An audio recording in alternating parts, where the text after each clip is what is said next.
नाश्त्यासाठी काहीतरी छानपैकी हेल्दी हवं आहे, पण टेस्ट पण पाहिजे.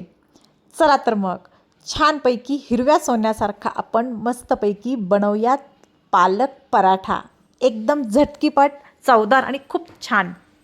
मुलं पण आवडीने खाणार. ब्रेकफास्ट किंवा स्नॅक्स टिफिनला पण एकदम मस्त आणि भन्नाट आयटम आहे हा. त्यासाठी छान एक परात घेतली, त्यामध्ये थोडंसं मीठ घातलं आहे.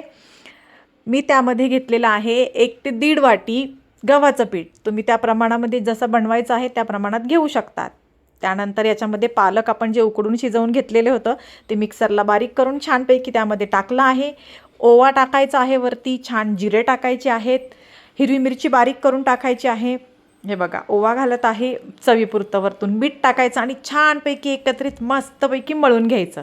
त्याच्यावरती पाणी एक्स्ट्रा टाकायचं नाही, काही गरज पाण्याची नाही. मी थोडं तिखट पाहिजे होतं म्हणून मी लाल तिखट देखील त्यात घातलं आहे. तुम्ही हिरवी मिरची घातली तरी चालेल.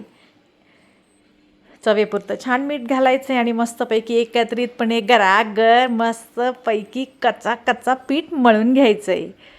असले खायला मस्त लागतात मंडळी. आपण आलू पराठा वगैरे तर बाकीचं नेहमीच बनवतो. पालक पराठा कसं एकदम झटकीपट, टेस्टी आणि हेल्दी, पौष्टिक पण आहे आणि थंडीत तर खूपच छान.